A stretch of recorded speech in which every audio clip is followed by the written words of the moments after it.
Let's talk about an issue here that is at the center of it all. Should we have a manual register or a digital, or go digital? That is the main concern. First of all, let me just maybe wade in into something. That, yes, we agree. IBC, and I don't know why, we have a communication director or somebody of that rank in IBC.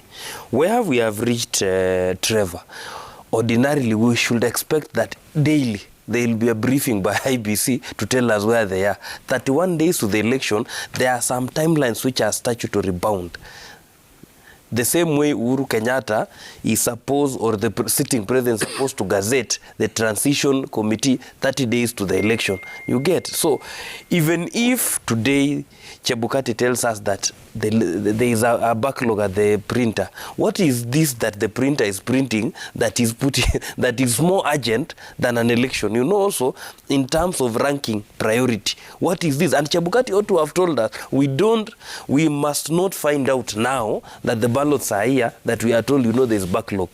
Have that daily presser tell us we have submitted the names today. If he told us 2 weeks ago I have submitted the name to government printer for gazettement, we will not be here, because the other question we'll ask, we have not even seen the party list being printed or gazetted. It was submitted, I think, a week ago or 2 weeks ago. We need to see these processes move, because it is in such a manner that we build trust in a system. Back to the issue of whether we use manual or digital or both. Or both.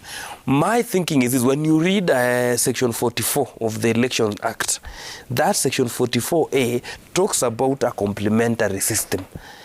It doesn't say that the complementary system has to be manual, but you have to understand the discussion the way it is going.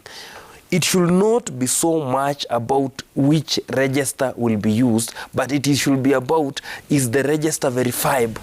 That is the question we ought to ask. Yeah. Number two, by using either the digital register or the manual register, are we complying with the Supreme Court 2017 or 2017A of the Supreme Court? Election is a process.